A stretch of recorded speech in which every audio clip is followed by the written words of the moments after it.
Good morning Karnataka morning ಎಕ್ಸ್‌ಪ್ರೆಸ್‌ಗೆ ಸ್ವಾಗತ. ನಾನು ನಯನಾ ಶಂಕರ್. ಅರ್ಧ ಗಂಟೆಯಲ್ಲಿ ರಾಜ್ಯ, ದೇಶ, ವಿದೇಶ, ಸಿನಿಮಾ, ಕ್ರೀಡಾ ಸುದ್ದಿಗಳನ್ನು ಫಟಾಫಟಾಗಿ ನೋಡೋಣ ಮಾರ್ನಿಂಗ್ ಎಕ್ಸ್‌ಪ್ರೆಸ್‌ನಲ್ಲಿ. ಹೊಸ ವರ್ಷದಲ್ಲಿ ಹೊಸ ಟೀಮ್ ಕಟ್ಟುವ ಬಗ್ಗೆ ಸಿಎಂ ಸಿದ್ದರಾಮಯ್ಯ ಪರೋಕ್ಷವಾಗಿ ಸುಳಿವು ಕೊಟ್ಟಿದ್ದಾರೆ. ಆದ್ರಿಂದ ಹಿರಿಯ ಶಾಸಕರಲ್ಲಿ ಮಂತ್ರಿಗಿರಿ ಕನಸು ಚಿಗುರೊಡೆದಿದೆ. ಸಚಿವ ಸಂಪುಟ ಪುನರಚನೆಯಾದರೆ 6ರಿಂದ 7 ಸಚಿವ ಸ್ಥಾನಗಳು ಬದಲಾಗುವ ಸಾಧ್ಯತೆಯೂ ಹೆಚ್ಚಾಗಿದೆ. ಸಮುದಾಯವಾರು ಸಚಿವ ಸ್ಥಾನ ಹಂಚಿಕೆ ಮಾಡಲು ನಿರ್ಧರಿಸಲಾಗಿದೆ. ಜೊತೆಗೆ ಹಿರಿಯ ಶಾಸಕರಿಗೆ ಮೊದಲ ಆದ್ಯತೆ ನೀಡಲಾಗುತ್ತೆ. ಪ್ರಾತಿನಿಧ್ಯ ನೀಡದ ಜಿಲ್ಲೆಗಳಿಗೆ ಅವಕಾಶ ಕೊಡಲು ತೀರ್ಮಾನಿಸಲಾಗಿದೆಯಂತೆ. ಶಾಸಕರಲ್ಲಿ ಸಚಿವರಾಗುವ ಕನಸು ಚಿಗುರೊಡೆದ್ರೆ ಸಚಿವರಲ್ಲಿ ಸಂಪುಟದಿಂದ ಕೈಬಿಡುವ ಆತಂಕ ಮನೆ ಮಾಡಿದೆ. ಇಲಾಖೆಯ ಪ್ರಗತಿ ಬಗ್ಗೆ ವರದಿ ಜೊತೆಗೆ ಪ್ರಶ್ನಾವಳಿ ನೀಡಿ ವರದಿಯನ್ನು ಎಐಸಿಸಿ ತರಿಸಿಕೊಂಡಿದೆ. ಸಚಿವ ಪ್ರಿಯಾಂಕ್ ಖರ್ಗೆ ರಾಜೀನಾಮೆಗೆ ಬಿಜೆಪಿ ಒತ್ತಾಯಕ್ಕೆ ಸಿಎಂ ಸ್ಪಷ್ಟನೆ ಕೊಟ್ಟಿದ್ದಾರೆ. ಪ್ರಿಯಾಂಕ್ ಖರ್ಗೆ ತಪ್ಪು ಮಾಡಿಲ್ಲ, ಆದ್ರಿಂದ ರಾಜೀನಾಮೆ ಕೊಡುವ ಪ್ರಶ್ನೆಯೇ ಇಲ್ಲ. ಬಿಜೆಪಿ ಅಧಿಕಾರದಲ್ಲಿ ಇದ್ದಾಗ ಎಷ್ಟು ಪ್ರಕರಣಗಳನ್ನು ಸಿಬಿಐಗೆ ಕೊಟ್ಟಿದ್ದಾರೆ ಎಂದು ಸಿಎಂ ಸಿದ್ದರಾಮಯ್ಯ ಪ್ರಶ್ನಿಸಿದ್ದಾರೆ. ವಿರೋಧ ಪಕ್ಷದವರಿಗೆ ಹೊಸ ವರ್ಷದಲ್ಲಿ ಸಮೃದ್ಧಿ ಬರಲಿ ಅಂತ ಆಶಿಸ್ತೇನೆ ಎನ್ನುವ ಮೂಲಕ ವ್ಯಂಗ್ಯವಾಡಿದ್ರು.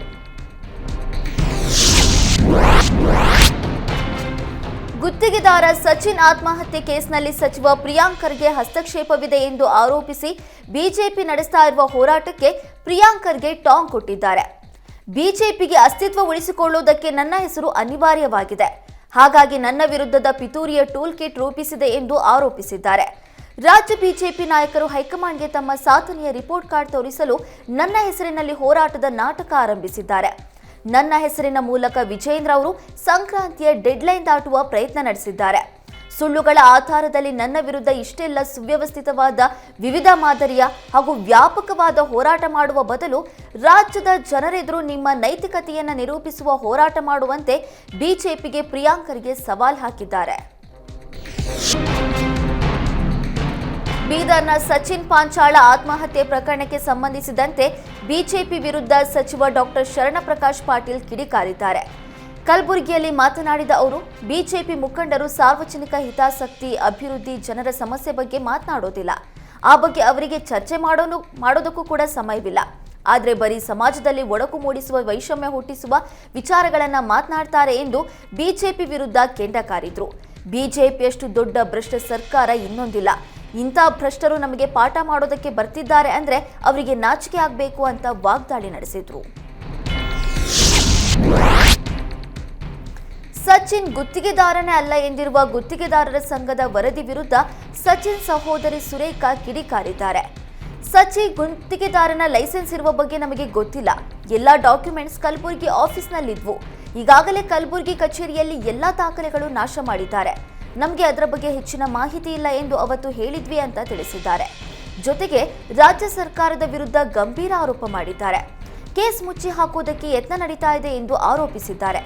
ಇವತ್ತು ಗುತ್ತಿಗೆದಾರನೇ ಇಲ್ಲ ಅಂತಾರೆ, ನಾಳೆ ಕಲಬುರಗಿ ಆಫೀಸೇ ಇಲ್ಲ ಅಂತಾರೆ ಎಂದು ಕಿಡಿಕಾರಿದ್ರು. ಇನ್ನು ಇದೇ ವೇಳೆ ರಾಜ್ಯ ಸರ್ಕಾರದ ಮೇಲೆ ನಮಗೆ ನಂಬಿಕೆ ಉಳಿದಿಲ್ಲ, ಆದ್ರಿಂದ ಕೇಂದ್ರದಿಂದ ಪ್ರಕರಣದ ತನಿಖೆಯಾಗಬೇಕು ಅಂತ ಸಚಿನ್ ಸಹೋದರಿ ಸುರೇಖಾ ಆಗ್ರಹಿಸಿದ್ದಾರೆ. ಪ್ರಿಯಾಂಕ್ ಖರ್ಗೆ ರಾಜೀನಾಮೆ ಒತ್ತಾಯಿಸಿ ಬಿಜೆಪಿ ಪ್ರತಿಭಟನೆ ನಡೆಸಿದ್ದಕ್ಕೆ ಕೇಸರಿ ಮುಖಂಡರ ವಿರುದ್ಧ ಹೈಗ್ರೌಂಡ್ ಪೊಲೀಸ್ ಠಾಣೆಯಲ್ಲಿ ಎಫ್ಐಆರ್ ದಾಖಲಾಗಿದೆ. ಛಲವಾದಿ ನಾರಾಯಣಸ್ವಾಮಿ, ಸಿಟಿ ರವಿ, ರವಿಕುಮಾರ್, ಉಮೇಶ್ ಶೆಟ್ಟಿ, ಶಿವಕುಮಾರ್, ಕಿರಣ್ ಕುಮಾರ್ ಕಸಾಲೆ, ರಾಜೇಂದ್ರನ್ ಮೂರ್ತಿ ಸೇರಿ 13 ಮಂದಿ ವಿರುದ್ಧ ಎಫ್ಐಆರ್ ದಾಖಲಿಸಲಾಗಿದೆ. ನಿನ್ನೆ ರೇಸ್ ಕೋರ್ಸ್ ರಸ್ತೆಯ ಮಾತಾವರ ಜಂಕ್ಷನ್ ಬಳಿ ಬಿಜೆಪಿ ಮುಖಂಡರು ಪ್ರತಿಭಟನೆ ನಡೆಸಿದ್ರು.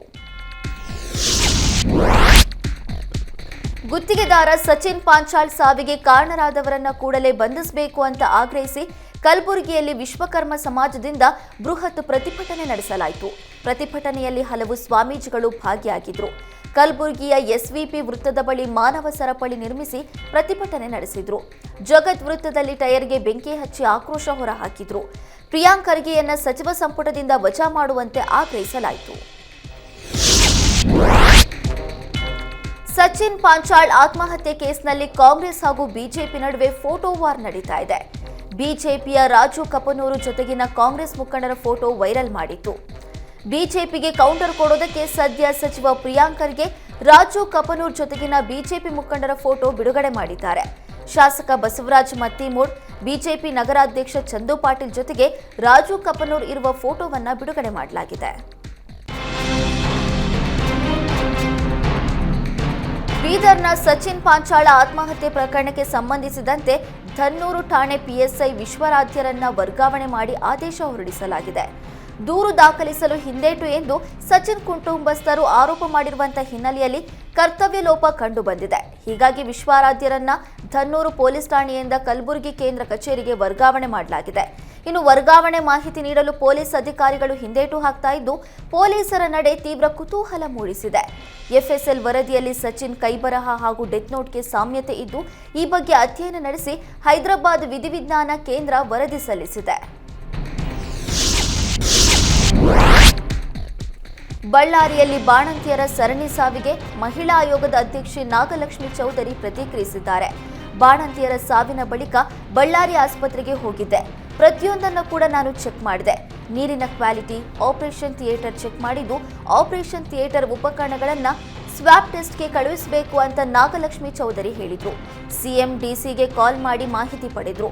ನೀರಿನ ಟ್ಯಾಂಕ್ನಲ್ಲಿ ಹುಳುಗಳು ಪತ್ತೆಯಾಗಿದ್ದು ಪ್ರತಿಯೊಂದು ವಿಚಾರವನ್ನ ಸಿಎಂ ಹಾಗೂ ಸಿಎಸ್ಗೆ ಪತ್ರದ ಮೂಲಕ ತಿಳಿಸಿದ್ದೇನೆ ಎಂದು ಮಹಿಳಾ ಆಯೋಗದ ಅಧ್ಯಕ್ಷೆ ನಾಗಲಕ್ಷ್ಮಿ ಚೌಧರಿ ಹೇಳಿದ್ದಾರೆ. ಮೈಸೂರಿನ ರಸ್ತೆಗೆ ಸಿಎಂ ಸಿದ್ದರಾಮಯ್ಯ ಹೆಸರಿಡುವ ವಿಚಾರ ಸದ್ಯ ಚರ್ಚೆಗೆ ಗ್ರಾಸವಾಗಿದೆ. ಸಿದ್ದರಾಮಯ್ಯ ಹೆಸರು ಫೈನಲ್ ಮಾಡುವಂತೆ ಪಾಲಿಕೆ ಆಯುಕ್ತರ ಮೇಲೆ ಕಾಂಗ್ರೆಸ್ ಮುಖಂಡರು ಒತ್ತಡ ಹೇರ್ತಾ ಇದ್ದಾರೆ. ಈಗಾಗಲೇ ರಾಜಕುಮಾರ್ ರಸ್ತೆ ಎಂಬ ಹೆಸರಿದೆ. ಸಾಮಾಜಿಕ ಕಾರ್ಯಕರ್ತ ಸ್ನೇಹಮಯಿ ಕೃಷ್ಣ ಈ ಕುರಿತು ದಾಖಲೆಯನ್ನ ಬಿಡುಗಡೆ ಮಾಡಿದ್ರು. ಆದರೆ ಕೆಪಿಸಿಸಿ ವಕ್ತಾರ ಎಂ ಲಕ್ಷ್ಮಣ್ ಯಾವುದೇ ಅಧಿಕೃತ ದಾಖಲೆ ಇಲ್ಲ ಅಂತ ಹೇಳಿದ್ದಾರೆ. 1962ರಲ್ಲಿ ಪಾಲಿಕೆ ಅಸ್ತಿತ್ವಕ್ಕೆ ಬಂದಾಗಿನಿಂದಲೂ ಕೂಡ ಕೆಆರ್ಎಸ್ ರಸ್ತೆ ಎಂದೇ ಹೆಸರಿದೆ. ತಕ್ಷಣವೇ ಸಿದ್ದರಾಮಯ್ಯ ಆರೋಗ್ಯ ಮಾರ್ಗ ಹೆಸರು ಅಂತಿಮಗೊಳಿಸುವಂತೆ ಪಾಲಿಕೆ ಆಯುಕ್ತರನ್ನ ಒತ್ತಾಯಿಸಿದ್ದಾರೆ. ವಿಧಾನ ಪರಿಷತ್ನಲ್ಲಿ ಸಚಿವೆ ಹೆಬ್ಬಾಳ್ಕರ್ ಸಿಟಿ ರವಿ ಜಟಾಪಟಿ ಪ್ರಕರಣಕ್ಕೆ ಸಂಬಂಧಿಸಿದಂತೆ ಸಿಐಡಿ ಸ್ಥಳ ಮಹಜರು ಮಾಡಲು ಗೊಂದಲ ಮುಂದುವರೆದಿದೆ. ಸ್ಥಳ ಮಹಜರು ಬಗ್ಗೆ ಕಳೆದ 2 ದಿನಗಳ ಹಿಂದೆ ವಿಧಾನ ಪರಿಷತ್ ಸಭಾಪತಿಗೆ ಸಿಐಡಿ ಪತ್ರ ಬರೆದಿತ್ತು. ಆದರೆ ಯಾವ ರೀತಿ ಸ್ಥಳ ಮಹಜರು ಎಂಬ ಬಗ್ಗೆ ಸ್ಪಷ್ಟನೆ ಕೊಡುವಂತೆ ಸಿಐಡಿಗೆ ವಿಧಾನ ಪರಿಷತ್ ಕಾರ್ಯದರ್ಶಿ ಮರುಪತ್ರವನ್ನು ಬರೆದಿದ್ರು. ಯಾವ ರೀತಿ ಮಹಜರು ಎಂಬ ಬಗ್ಗೆ ಸಿಐಡಿಯಿಂದ ಉತ್ತರ ಬಂದ ಬಳಿಕ ಅನುಮತಿ ಬಗ್ಗೆ ಸಭಾಪತಿ ನಿರ್ಧಾರ ಕೈಗೊಳ್ಳಲಿದ್ದಾರೆ. ಹಾವೇರಿಯಲ್ಲಿ ಮತ್ತೆ ಲವ್ ಜಿಹಾದ್ ಆರೋಪ ಕೇಳಿ ಬಂದಿದೆ. ಹಿಂದೂ ಧರ್ಮದ ಅಪ್ರಾಪ್ತ ಬಾಲಕಿಯನ್ನ ದೌರ್ಜನ್ಯ ಎಸಗಿ ಮತಾಂತರಕ್ಕೆ ಯತ್ನಿಸಲಾಗಿದೆ. ಕಾಲೇಜಿಗೆ ಹೋಗುವಾಗ ಮತ್ತು ಬರುವಾಗ ಅಡ್ಡಗಟ್ಟಿ ನಿಂತು ಬಾಲಕಿಗೆ ಕಿರುಕುಳ ಕೊಡ್ತಾ ಇದ್ದಂತೆ. ನೀನು ಮುಸ್ಲಿಮಳಾಗು, ನಿನ್ನನ್ನು ಓಡಿಸಿಕೊಂಡು ಹೋಗಿ ಮದುವೆ ಮಾಡಿಕೊಂಡು ಬೇರೆ ಊರಲ್ಲಿ ಇಟ್ಕೊಳ್ತೀನಿ ಅಂತ ಪೀಡಿಸ್ತಾ ಇದ್ದಂತೆ. ಇದನ್ನು ಗಮನಿಸಿ ರೊಚ್ಚಿಗೆದ್ದ ಶ್ರೀರಾಮಸೇನೆ ಕಾರ್ಯಕರ್ತರು ಇಬ್ಬರನ್ನು ಠಾಣೆಗೆ ಕರೆತಂದು ಪೊಲೀಸರಿಗೆ ಒಪ್ಪಿಸಿದ್ದಾರೆ. ಆರೋಪಿಗಳ ವಿರುದ್ಧ ಪೋಕ್ಸೋ, ಅಪಹರಣ, ಮತಾಂತರಕ್ಕೆ ಯತ್ನ ಸೇರಿ ವಿವಿಧ ಕಾಯ್ದೆಗಳಡಿ ಪ್ರಕರಣ ದಾಖಲಾಗಿದೆ. ಸದ್ಯ ಇಬ್ಬರು ಯುವಕರನ್ನ ಪೊಲೀಸರು ಬಂಧಿಸಿದ್ದಾರೆ. ಹುಬ್ಬಳ್ಳಿಯಲ್ಲಿ ಚಾಕು ಇರಿತಕ್ಕೆ ಯುವಕ ಮೃತಪಟ್ಟ ಪ್ರಕರಣದ ಸಂಬಂಧ ಪೊಲೀಸ್ ಆಯುಕ್ತ ಶಶಿಕುಮಾರ್ ಕಿಮ್ಸ್ ಆಸ್ಪತ್ರೆಗೆ ಭೇಟಿ ಕೊಟ್ಟಿದ್ರು. ಈ ವೇಳೆ ಮಾತನಾಡಿದ ಎನ್ ಶಶಿಕುಮಾರ್, ಡಿಸೆಂಬರ್ 30ರ ರಾತ್ರಿ ಸಮೀರ್ ಹಾಗೂ ಜಾವೀದ್ ಮೇಲೆ ಹಲ್ಲೆಯಾಗಿತ್ತು. ಸದ್ಯ ದುರಂತದಲ್ಲಿ ಸಮೀರ್ ಎಂಬಾತ ಮೃತಪಟ್ಟಿದ್ದಾನೆ. ಕೊಲೆ ಕೇಸ್ನಲ್ಲಿ ಪ್ರಮುಖ ಆರೋಪಿ ಮುಜಾಮಿಲ್ ವಶಕ್ಕೆ ಪಡೆದಿದ್ದೇವೆ. ತಪ್ಪಿಸಿಕೊಳ್ಳುವುದಕ್ಕೆ ಯತ್ನಿಸಿದಾಗ ಆತನ ಕಾಲಿಗೆ ಗುಂಡೇಟು ಹೊಡೆಯಲಾಗಿದೆ. ಜೊತೆಗೆ ಹೆಚ್ಚುವರಿಯಾಗಿ 6 ಜನ ಆರೋಪಿಗಳನ್ನು ಬಂಧಿಸಿದ್ದೇವೆ ಎಂದು ತಿಳಿಸಿದರು. ಇನ್ನು 3 ವರ್ಷದ ಹಿಂದೆ ಸಮೀರ್ ತಂದೆ ಮೇಲೆ ಕೂಡ ಹಲ್ಲೆಯಾಗಿತ್ತು ಎಂದು ಪೊಲೀಸ್ ಆಯುಕ್ತರು ತಿಳಿಸಿದರು. ಐಶ್ವರ್ಯ ಗೌಡ ದಂಪತಿಯ ಮತ್ತೊಂದು ವಂಚನೆ ಬೆಳಕಿಗೆ ಬಂದಿದೆ. ಮಾಜಿ ಸಂಸದ ಡಿಕೆ ಸುರೇಶ್ ತಂಗಿ ಎಂದು ಹೇಳಿಕೊಂಡು ಮಹಿಳೆಯೊಬ್ಬರಿಗೆ ವಂಚಿಸಿದ್ದಾರೆ. ಮೊದಲು ಮಹಿಳೆ ಜೊತೆ ಸ್ನೇಹ ಬೆಳೆಸಿ ಬಳಿಕ ಆಕೆಯಿಂದ 3.25 ಕೋಟಿ ಹಾಗೂ 450 ಗ್ರಾಂ ಚಿನ್ನಾಭರಣ ಪಡೆದು ವಂಚಿಸಿದ ಆರೋಪದಡಿ ರಾಜರಾಜೇಶ್ವರಿ ನಗರ ಠಾಣೆಯಲ್ಲಿ ಪ್ರಕರಣ ದಾಖಲಾಗಿದೆ. ಶಿಲ್ಪಾ ಗೌಡ ಎಂಬುವರು ನೀಡಿದ ದೂರಿನ ಮೇರೆಗೆ ಐಶ್ವರ್ಯ ಗೌಡ ಹಾಗೂ ಆಕೆ ಪತಿ ಹರೀಶ್ ಮತ್ತು ಬೌನರ್ ಗಜ ಎಂಬುವರ ವಿರುದ್ಧ ಮತ್ತೊಂದು ಕೇಸು ದಾಖಲಿಸಲಾಗಿದೆ. ಐಶ್ವರ್ಯ ಗೌಡಗೆ ಕರೆ ಮಾಡಿ ಹಣ ಮತ್ತು ಚಿನ್ನಾಭರಣ ವಾಪಸ್ ನೀಡುವಂತೆ ಕೇಳಿದ್ದಕ್ಕೆ ಅವಾಚ್ಯ ಶಬ್ದಗಳಿಂದ ನಿಂದಿಸಿದ್ದಾರೆ ಎಂದು ದೂರಿನಲ್ಲಿ ಉಲ್ಲೇಖಿಸಿದ್ದಾರೆ. ಕೋಟಿ ರೂಪಾಯಿ ಗೋಲ್ಡ್ ವಂಚನೆ ಪ್ರಕರಣದಲ್ಲಿ ಐಶ್ವರ್ಯ ಜೊತೆ ಕಾಂಗ್ರೆಸ್ ನಾಯಕರ ಪಾತ್ರ ಇದೆ ಎಂದು ಮಾಜಿ ಶಾಸಕ ಡಾಕ್ಟರ್ ಕೆ ಅನ್ನದಾನಿ ಆರೋಪಿಸಿದ್ದಾರೆ. ಮಂಡ್ಯದಲ್ಲಿ ಮಾತನಾಡಿದ ಅನ್ನದಾನಿ, ಚುನಾವಣೆಗೆ ಐಶ್ವರ್ಯ ವಂಚನೆ ಮಾಡಿದ ಹಣವನ್ನು ಬಳಸಿದ್ದಾರೆ ಎಂದು ಕಾಂಗ್ರೆಸ್ ಶಾಸಕ ನರೇಂದ್ರ ಸ್ವಾಮಿ ವಿರುದ್ಧ ಗಂಭೀರ ಆರೋಪ ಮಾಡಿದ್ದಾರೆ. ಐಶ್ವರ್ಯ ಗೌಡ ಜೊತೆ ನರೇಂದ್ರ ಸ್ವಾಮಿ ಇರುವ ಫೋಟೋಸ್ ಇದೆ. ಶಾಸಕರಿಗೂ ಆಕೆ ಜೊತೆ ನಂಟಿರೋದಕ್ಕೆ ಈ ಫೋಟೋಗಳೇ ಸಾಕ್ಷಿ ಎಂದು ಹೇಳಿದ್ದಾರೆ. ಕಾಂಗ್ರೆಸ್ ನಾಯಕನ ಚುನಾವಣೆಗೆ ವಂಚನೆ ಮಾಡಿದ ದುಡ್ಡೇ ಫಂಡಿಂಗ್ ಮಾಡಲಾಗಿದೆ. ಕೈ ಶಾಸಕರು ಹಾಗೂ ಮುಖಂಡರ ಬೆಂಬಲದಿಂದಲೇ ಈ ದೋಖ ನಡೆದಿದೆ. ಐಶ್ವರ್ಯ ಫ್ರಾಡ್ ಕೆಲಸಕ್ಕೆ ಕೈ ನಾಯಕರು ಬೆಂಬಲ ನೀಡಿದ್ದಾರೆ ಎಂದು ಆರೋಪಿಸಿದ್ದಾರೆ. ಧಾರವಾಡದಲ್ಲಿ ಬ್ಯಾಂಕ್ನಿಂದ ಲೋನ್ ಪಡೆದು ಮನೆಗೆ ಹೋಗ್ತಾ ಇದ್ದವರ ಮೇಲೆ ಕಣ್ಣಿಗೆ ಕಾರದ ಪುಡಿ ಎರಚಿದ ದರೋಡೆಕೋರರು 1,80,000 ಹಣ ಕದ್ದು ಎಸ್ಕೇಪ್ ಆಗಿದ್ದಾರೆ.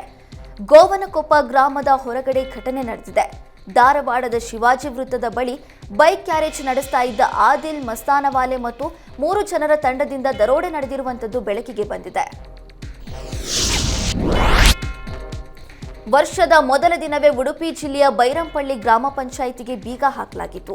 ಗ್ರಾಮ ಪಂಚಾಯಿತಿ ಸದಸ್ಯರು ಹಾಗೂ ಪಿಡಿಒ ಕಿರುಕುಳಕ್ಕೆ ಸಿಬ್ಬಂದಿ ಸಾಮೂಹಿಕವಾಗಿ ರಾಜೀನಾಮೆ ಸಲ್ಲಿಸಿದ್ರು. ಆದ್ದರಿಂದ ಗ್ರಾಮ ಪಂಚಾಯತ್ ಕಚೇರಿಯಲ್ಲಿ ಸಿಬ್ಬಂದಿಗಳಿಲ್ಲದೆ ಗ್ರಾಮಸ್ಥರು ಪರದಾಡುವಂತಾಗಿತ್ತು. ಕಚೇರಿಗೆ ಬೀಗ ಹಾಕಿದ್ದನ್ನ ವಿಡಿಯೋ ಮಾಡಿದ ಗ್ರಾಮಸ್ಥರು ವೈರಲ್ ಮಾಡಿದ್ರು. ಇದರಿಂದ ತೀವ್ರ ಮುಜುಗರವಾಗಿದ್ದ ಉಡುಪಿ ಜಿಲ್ಲಾಡಳಿತ ತಾಲೂಕು ಮುಖ್ಯ ಕಾರ್ಯನಿರ್ವಹಣಾಧಿಕಾರಿಯಿಂದಲೇ ಗ್ರಾಮ ಪಂಚಾಯತ್ ಕಚೇರಿಯ ಬೀಗ ತೆಗೆಸಲಾಗಿದೆ. ಕಚೇರಿ ತೆರೆದರೂ ಸಿಬ್ಬಂದಿಗಳಿಲ್ಲದೆ ಗ್ರಾಮಸ್ಥರು ಸೇವೆಯಿಂದ ವಂಚಿತರಾಗುವಂತಾಯಿತು. ಹೊಸ ವರ್ಷದ ಮೊದಲ ದಿನವೇ ಶಿವಣ್ಣ ಅಭಿಮಾನಿಗಳಿಗೆ ಸಿಹಿ ಸುದ್ದಿ ಕೊಟ್ಟಿದ್ದಾರೆ. ಅಮೆರಿಕದ ಆಸ್ಪತ್ರೆಯಲ್ಲಿ ಕ್ಯಾನ್ಸರ್ಗೆ ಸರ್ಜರಿ ಮಾಡಿಸಿಕೊಂಡಿದ್ದ ಶಿವಣ್ಣನಿಗೆ ಕ್ಯಾನ್ಸರ್ ಗುಣಮುಖವಾಗಿದೆ. ಸದ್ಯ ಎಲ್ಲ ಟೆಸ್ಟ್ಗಳಲ್ಲೂ ಕ್ಯಾನ್ಸರ್ ನೆಗೆಟಿವ್ ಬಂದಿದ್ದು ಶಿವಣ್ಣ ಕ್ಯಾನ್ಸರ್ ಗೆದ್ದಿದ್ದಾರೆ. ಶಿವಣ್ಣ ದಂಪತಿ ಮಾತನಾಡಿದ್ದು, ಮೊದಲು ಎಲ್ಲಾ ಕನ್ನಡಿಗರಿಗೆ ಹೊಸ ವರ್ಷದ ಹಾರ್ದಿಕ ಶುಭಾಶಯ ತಿಳಿಸಿದ್ದಾರೆ. ನೀವೆಲ್ಲ ಮಾಡಿದ ಆಶೀರ್ವಾದದಿಂದ ಎಲ್ಲ ರಿಪೋರ್ಟರ್ಗಳು ನೆಗೆಟಿವ್ ಬಂದಿವೆ. ಕೊನೆಯಲ್ಲಿ ಪೈಥಾಲಜಿ ರಿಪೋರ್ಟ್ ಬಗ್ಗೆ ಕಾಯ್ತಾ ಇದ್ದೆವು, ಅದು ಕೂಡ ನೆಗೆಟಿವ್ ಬಂದಿದ್ದು ಶಿವರಾಜ್ ಕುಮಾರ್ ಅವರು ಕ್ಯಾನ್ಸರ್ ಫ್ರೀ ಆಗಿದ್ದಾರೆ ಎಂದು ಹೇಳಿದ್ದಾರೆ. ಅಷ್ಟೇ ಅಲ್ಲ, ಸದ್ಯದಲ್ಲೇ ಮತ್ತೆ ಬಣ್ಣ ಹಚ್ತೀನಿ ಅಂತ ಕೂಡ ಶಿವಣ್ಣ ಹೇಳಿದ್ದಾರೆ. ರೇಣುಕಾಸ್ವಾಮಿ ಕೊಲೆ ಪ್ರಕರಣದಲ್ಲಿ ಜಾಮೀನು ಸಿಕ್ಕ ಬೆನ್ನಲ್ಲೇ ಸಿನಿಮಾ ಕೆಲಸದಲ್ಲಿ ದರ್ಶನ್ ಬ್ಯುಸಿ ಆಗಿದ್ದಾರೆ. ನಿನ್ನೆ ಡೆವಿಲ್ ಸಿನಿಮಾದ ಡಬ್ಬಿಂಗ್ನಲ್ಲಿ ಭಾಗಿಯಾಗಿದ್ರು. ಬೇಲ್ ಮೇಲಿರುವ ದರ್ಶನ್ ಬೆನ್ನು ನೋವಿಗೆ ಚಿಕಿತ್ಸೆ ಕೂಡ ಪಡಿತಾ ಇದ್ದಾರೆ. ಇದರ ನಡುವೆ ಹೊಸ ವರ್ಷದ ದಿನವೇ ಡೆವಿಲ್ ಡಬ್ಬಿಂಗ್ ಕಾರ್ಯ ಶುರು ಮಾಡಿದ್ದಾರೆ. ಈ ಹಿಂದೆಯೇ ಡೆವಿಲ್ ಸಿನಿಮಾದ 50ರಷ್ಟು ಚಿತ್ರೀಕರಣ ಮುಗಿಸಿದ್ರು. ಈಗ ಡಬ್ಬಿಂಗ್ನಲ್ಲಿ ತೊಡಗಿಸಿಕೊಂಡಿದ್ದಾರೆ. ಹೊಸ ವರ್ಷದ ಸಂಭ್ರಮಾಚರಣೆ ಹಿನ್ನೆಲೆ ಭರ್ಜರಿ ಮದ್ಯ ಮಾರಾಟವಾಗಿದ್ದು ಅಬಕಾರಿ ಇಲಾಖೆಗೆ ಕೋಟಿ ರೂಪಾಯಿ ಆದಾಯ ಹರಿದು ಬಂದಿದೆ. ನಿನ್ನೆ ಒಂದೇ ದಿನ 308 ಕೋಟಿ ರೂಪಾಯಿ ಮೌಲ್ಯದ ಮದ್ಯ ಮಾರಾಟವಾಗಿದೆ. ಈ ಬಾರಿ 250 ಕೋಟಿ ಮೌಲ್ಯದ ಮದ್ಯ ಮಾರಾಟಕ್ಕೆ ಅಬಕಾರಿ ಇಲಾಖೆ ಟಾರ್ಗೆಟ್ ಇಟ್ಕೊಂಡಿತ್ತು. ಆದರೆ ಅದಕ್ಕಿಂತಲೂ ಹೆಚ್ಚಿನ ಮೌಲ್ಯದ ಮದ್ಯ ಮಾರಾಟವಾಗಿದ್ದು ಭರ್ಜರಿ ಆದಾಯ ತಂದುಕೊಟ್ಟಿದೆ. ಹೊಸ ವರ್ಷದ ದಿನವೇ ಮದ್ಯಪ್ರಿಯರು ರಾಜ್ಯ ಸರ್ಕಾರದ ಬೊಕ್ಕಸಕ್ಕೆ ಹಣದ ಹೊಳೆಯನ್ನೇ ಹರಿಸಿದ್ದಾರೆ. ಉಡುಪಿಯಲ್ಲಿ ವರ್ಷಾಂತ್ಯದ 10 ದಿನಗಳ ಲೆಕ್ಕಾಚಾರದಲ್ಲಿ 16,99,857 ಬಾಕ್ಸ್ ಬಿಯರ್ ಮಾರಾಟವಾಗಿದೆ. 26,24,682 ಬಾಕ್ಸ್ ಐಎಂಎಲ್ ಮಾರಾಟವಾಗಿದೆ. 1,700 ಕೋಟಿಗೂ ಅಧಿಕ ಮೌಲ್ಯದ ಮದ್ಯ ಮಾರಾಟವಾಗಿದೆ. ಆದರೆ ಕಳೆದ ವರ್ಷಕ್ಕೆ ಹೋಲಿಸಿದರೆ ಮದ್ಯ ಮಾರಾಟ ಇಳಿಕೆಯಾಗಿದೆ. ಕಳೆದ ವರ್ಷ ಡಿಸೆಂಬರ್ ತಿಂಗಳ ಕೊನೆಯ 10 ದಿನ 1,700 ಕೋಟಿಯ ರೂಪಾಯಿ ಮದ್ಯ ಮಾರಾಟವಾಗಿತ್ತು. ಡಿಸೆಂಬರ್ 31ರ ಒಂದೇ ದಿನದಲ್ಲಿ 308 ಕೋಟಿ ರೂಪಾಯಿ ವಹಿವಾಟು ನಡೆದಿತ್ತು. ಡಿಸೆಂಬರ್ 28 ವರ್ಷದಲ್ಲೇ ಅತಿ ಹೆಚ್ಚು ಅಂದರೆ 408 ಕೋಟಿ ರೂಪಾಯಿ ವಹಿವಾಟು ನಡೆದಿತ್ತು. ಡಿಸೆಂಬರ್ನ ಕೊನೆ ವೀಕೆಂಡ್ನಲ್ಲಿ ಅತಿ ಹೆಚ್ಚು ಮದ್ಯ ಮಾರಾಟವಾಗಿದೆ. ಇದರ ನಡುವೆ ಗೋವಾ ಮದ್ಯದ ಕಾಟದಿಂದ ರಾಜ್ಯದಲ್ಲಿ ಸನ್ನದುದಾರರಿಗೆ ಸಂಕಷ್ಟ ಎದುರಾಗಿದೆ. ಮದ್ಯ ಮಾರಾಟದಲ್ಲಿ ಇಳಿಕೆಯಾಗಿದ್ದರಿಂದ ಸನ್ನದುದಾರರು ಬೇಸರವನ್ನ ವ್ಯಕ್ತಪಡಿಸಿದ್ದಾರೆ. ಮದ್ಯ ಮಾರಾಟಗಾರರ ಸಂಘದ ರಾಜ್ಯ ಪ್ರಧಾನ ಕಾರ್ಯದರ್ಶಿ ಗೋವಿಂದರಾಜ್ ಹೆಗ್ಡೆ ಮಾಹಿತಿ ಕೊಟ್ಟಿದ್ದಾರೆ.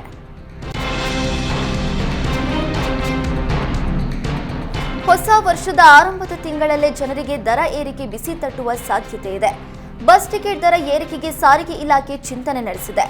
ಪೆಟ್ರೋಲ್ ಡೀಸೆಲ್ ಬೆಲೆ ಹೆಚ್ಚಳವಾಗಿದೆ. ಹಾಗೆ ಬಿಡಿ ಭಾಗಗಳ ದರ ಕೂಡ ಏರಿಕೆಯಾಗಿದೆ. ಆದರೆ ಕಳೆದ 4ರಿಂದ 5 ವರ್ಷಗಳಿಂದ ಟಿಕೆಟ್ ದರ ಏರಿಕೆ ಮಾಡಿಲ್ಲ. ಹೀಗಾಗಿ ಟಿಕೆಟ್ ದರ ಹೆಚ್ಚಿಸುವಂತೆ 4 ನಿಗಮಗಳು ಮನವಿ ಮಾಡಿವೆ. ಸಂಕ್ರಾಂತಿ ಬಳಿಕ ಟಿಕೆಟ್ ದರ ಏರಿಕೆ ಬಗ್ಗೆ ಸರ್ಕಾರ ನಿರ್ಧಾರ ಕೈಗೊಳ್ಳುವ ಸಾಧ್ಯತೆ ಇದೆ. ಮಹಿಳೆಯರ ಶೌಚಾಲಯಕ್ಕೆ ಮೀಸಲಿಟ್ಟಿದ್ದ ಜಾಗ ಮಾರಾಟ ಮಾಡಿರುವ ಆರೋಪ ವಿಜಯನಗರದ ಹೊಸೂರು ಗ್ರಾಮದಲ್ಲಿ ನಡೆದಿದೆ. ಸಾರ್ವಜನಿಕ ಸುಲಭ ಶೌಚಾಲಯದ ಸ್ಥಳ ಖಾಸಗಿಯವರಿಗೆ ಮಾರಾಟ ಮಾಡಿದ್ದಾರೆ ಎಂದು ಮಹಿಳೆಯರು ಚೆಂಬು ಹಿಡಿದು ಪಂಚಾಯಿತಿ ಮುಂದೆ ಪ್ರತಿಭಟನೆ ನಡೆಸಿದ್ದಾರೆ. ಬಯಲು ಮುಕ್ತ ಶೌಚಾಲಯಕ್ಕಾಗಿ ಕೇಂದ್ರ ಹಾಗೂ ರಾಜ್ಯ ಸರ್ಕಾರಗಳು ಕೋಟಿ ರೂಪಾಯಿ ಖರ್ಚು ಮಾಡ್ತಿವೆ. ಹೊಸೂರು ಗ್ರಾಮದಲ್ಲಿ ಸಾರ್ವಜನಿಕ ಶೌಚಾಲಯದ 2 ಎಕರೆ ಜಾಗ ಶೌಚಾಲಯ ನಿರ್ಮಾಣಕ್ಕೆ ಮೀಸಲಿಡಲಾಗಿತ್ತು.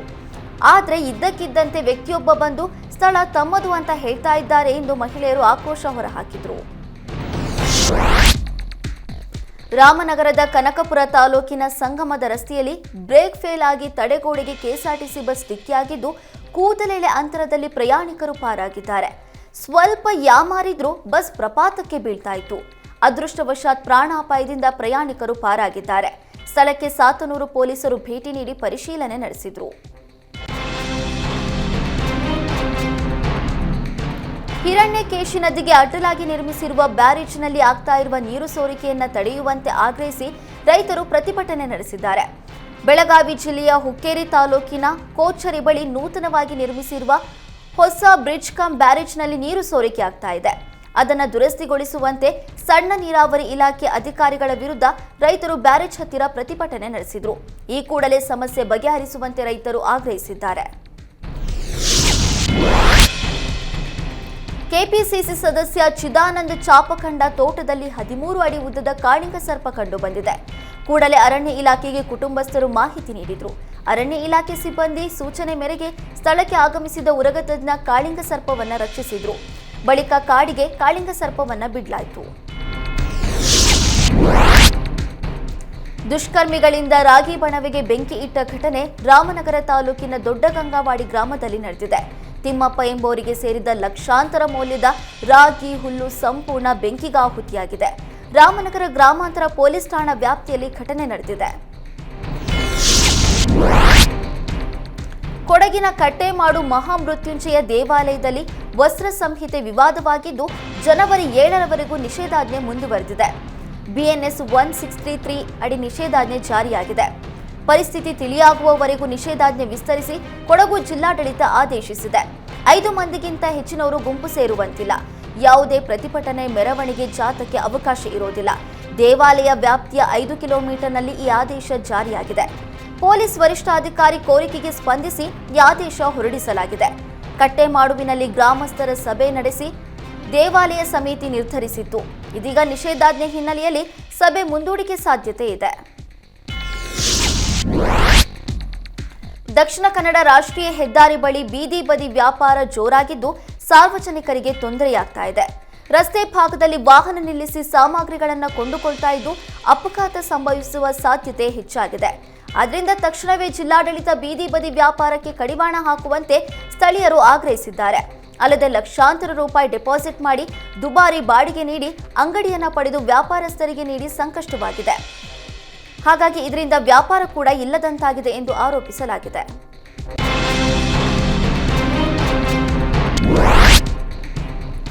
ಆನೆಗುಡ್ಡೆ ಶ್ರೀ ವಿನಾಯಕ ದೇವಸ್ಥಾನಕ್ಕೆ ರಾಜ್ಯದ ನಾನಾ ಭಾಗಗಳಿಂದ ಭಕ್ತರು ಹರಿದು ಬರ್ತಾ ಇದ್ದಾರೆ. ಭಕ್ತ ಸಾಗರವನ್ನ ಗಮನದಲ್ಲಿ ಇರಿಸಿಕೊಂಡು ಕುಂಬಾಶಿ ಗ್ರಾಮದಲ್ಲಿ ಅನೇಕ ಹೋಟೆಲ್ಗಳು ಆರಂಭವಾಗಿವೆ. ಆದರೆ ಹೋಟೆಲ್ನಲ್ಲಿ ತಿಂದು ಉಳಿದ ತ್ಯಾಜ್ಯ ಸಾರ್ವಜನಿಕ ಚರಂಡಿಗೆ ಬಿಸಾಡ್ತಾ ಇರುವ ಪರಿಣಾಮ ಗ್ರಾಮದಲ್ಲಿ ಸಾಂಕ್ರಾಮಿಕ ರೋಗ ಭೀತಿ ಎದುರಾಗಿದೆ. ಈ ಬಗ್ಗೆ ಎಚ್ಚರಿಕೆ ನೀಡಿದ್ರೂ ಸಂಬಂಧಪಟ್ಟ ಇಲಾಖೆಯವರು ಎಚ್ಚೆತ್ತುಕೊಂಡಿಲ್ಲ. ಈಗಲೂ ತ್ಯಾಜ್ಯವನ್ನ ಗ್ರಾಮಗಳ ಚರಂಡಿಗೆ ಎಸೆಯಲಾಗ್ತಾ ಇದೆ. ಇದರಿಂದಾಗಿ ಇಡೀ ಪರಿಸರವೇ ಸಂಪೂರ್ಣ ಗಬ್ಬು ನಾರುವಂತಾಗಿದೆ. ಗ್ರಾಮಸ್ಥರು ಉಸಿರಾಟದ ತೊಂದರೆ, ಸಾಂಕ್ರಾಮಿಕ ರೋಗ ಭೀತಿಯಲ್ಲಿ ಬದುಕುವ ಅನಿವಾರ್ಯತೆ ನಿರ್ಮಾಣವಾಗಿದೆ. ಈ ಸಮಸ್ಯೆಗೆ ಶಾಶ್ವತ ಪರಿಹಾರ ಬೇಕಿದೆ. ಈಗಾಗಲೇ ಪ್ರದೇಶದ 10 ಬಾವಿಗಳಿಗೆ ಕೊಳಚೆ ನೀರು ಹೋಗ್ತಾ ಇದ್ದು ಶೀಘ್ರದಲ್ಲೇ ಕ್ರಮ ಕೈಗೊಳ್ಳದೇ ಇದ್ರೆ ಗ್ರಾಮಸ್ಥರು ಉಗ್ರ ಪ್ರತಿಭಟನೆಯ ಎಚ್ಚರಿಕೆ ನೀಡಿದ್ದಾರೆ. ಕರ್ನಾಟಕ ಮಂದಿರ ಮಹಾಸಂಘದಿಂದ ರಾಜ್ಯ ದ್ವಿತೀಯ ಮಂದಿರ ಅಧಿವೇಶನ ಆಯೋಜನೆ ಮಾಡಲಾಗಿದೆ. ಜನವರಿ 4 ಮತ್ತು 5ನೇ ತಾರೀಕಿನಂದು ಬಸವೇಶ್ವರ ನಗರದ ಗಂಗಯ್ಯ ತಿಮ್ಮಯ್ಯ ಸಭಾಂಗಣದಲ್ಲಿ ಅಧಿವೇಶನ ನಡೆಯಲಿದೆ. ಸಮಾವೇಶದಲ್ಲಿ ರಾಜ್ಯದ ಸರಿಸುಮಾರು 2,000ಕ್ಕೂ ಹೆಚ್ಚು ಅರ್ಚಕರು, ವಿಶ್ವಸ್ತರು ನೋಂದಣಿ ಮಾಡಿಕೊಂಡಿದ್ದಾರೆ. ಈ ಬಗ್ಗೆ ಹಿಂದೂ ಜನಜಾಗೃತಿ ಸಮಿತಿ ರಾಜ್ಯಾಧ್ಯಕ್ಷ ಮೋಹನ್ ಗೌಡ ಮಾಹಿತಿ ನೀಡಿದರು. ಅಧಿವೇಶನದಲ್ಲಿ ಸರ್ಕಾರದಿಂದ ದೇವಸ್ಥಾನವನ್ನು ಮುಕ್ತಗೊಳಿಸುವುದು ಮತ್ತು ಜಾತ್ರೆ, ಹಬ್ಬಗಳ ಸಂದರ್ಭದಲ್ಲಿ ಹಿಂದೂಯೇತರ ವ್ಯಾಪಾರಿಗಳಿಗೆ ಅವಕಾಶ ನೀಡಬಾರದು ಅಂತ ಒತ್ತಾಯಿಸಲಾಗಿದೆ. ಚಿಕ್ಕಮಗಳೂರು ಜಿಲ್ಲೆಯಲ್ಲಿ ಕಾಡಾನೆಗಳ ಹಾವಳಿ ನಿಲ್ಲುವ ಲಕ್ಷಣಗಳು ಗೋಚರವಾಗ್ತಾ ಇಲ್ಲ. ದಿನದಿಂದ ದಿನಕ್ಕೆ ಮಲೆನಾಡಿನ ಭಾಗದಲ್ಲಿ ಕಾಡಾನೆಗಳ ದಾಂಧಲೆ ವಿಪರೀತವಾಗ್ತಾ ಇದೆ. ಇದರಿಂದ ಜನರು ತಾವು ಕಷ್ಟಪಟ್ಟು ಬೆಳೆದ ಬೆಳೆಗಳನ್ನು ಉಳಿಸಿಕೊಳ್ಳೋದಕ್ಕೆ ಆಗದೆ ಸಂಕಷ್ಟಕ್ಕೆ ಒಳಗಾಗ್ತಾ ಇದ್ದಾರೆ. ಕಳೆದ 2 ವಾರಗಳಿಂದಲೂ ಜಿಲ್ಲೆಯ ಎನ್ಆರ್ಪುರ ತಾಲೂಕಿನ ಸುತ್ತಮುತ್ತಲಿನ ಗ್ರಾಮಗಳಲ್ಲಿ ಲಗ್ಗೆ ಹಾಕಿ ಕಾಡಾನೆಗಳು ದಾಂಧಲೆ ನಡೆಸ್ತಾ ಇವೆ. ಆರಂಬಳ್ಳಿ ಬಳಿ 7ಕ್ಕೂ ಹೆಚ್ಚು ಕಾಡಾನೆಗಳು ಬಾಳೆ ತೋಟಕ್ಕೆ ನುಗ್ಗಿ ದಾಂಧಲೆ ನಡೆಸಿವೆ. ಆರಂಬಳ್ಳಿ ಗ್ರಾಮದ ರಮೇಶ್ ಗೌಡರ 2 ಎಕರೆ ಬಾಳೆ ತೋಟದಲ್ಲಿ ಕಾಡಾನೆಗಳು ಮನಸ್ಸೋ ಇಚ್ಛೆ ದಾಳಿ ನಡೆಸಿ ಲಕ್ಷಾಂತರ ರೂಪಾಯಿ ಮೌಲ್ಯದ ಬಾಳೆಯನ್ನ ನಾಶಪಡಿಸಿವೆ. ಒಂದಲ್ಲ ಒಂದು ಪ್ರದೇಶಕ್ಕೆ ಕಾಡಾನೆಗಳು ದಾಳಿ ನಡೆಸ್ತಾ ಇದ್ರು. ಅರಣ್ಯ ಇಲಾಖೆ ಯಾವುದೇ ಕ್ರಮ ಕೈಗೊಳ್ತಾ ಇಲ್ಲ ಅಂತ ಸ್ಥಳೀಯರು ಆಕ್ರೋಶ ಹೊರಹಾಕಿದ್ದಾರೆ.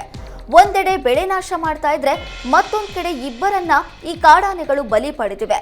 ಈ ಹಿನ್ನೆಲೆಯಲ್ಲಿ ಕಾಡಾನೆಗಳನ್ನ ಸ್ಥಳಾಂತರ ಮಾಡಬೇಕು ಅಂತ ಅರಣ್ಯ ಇಲಾಖೆಗೆ ಮನವಿ ಮಾಡಿದ್ರು ಯಾವುದೇ ಪ್ರಯೋಜನವಾಗಿಲ್ಲ ಅಂತ ಇಲಾಖೆ ವಿರುದ್ಧ ಸ್ಥಳೀಯರು ಕಿಡಿಕಾರಿದ್ದಾರೆ.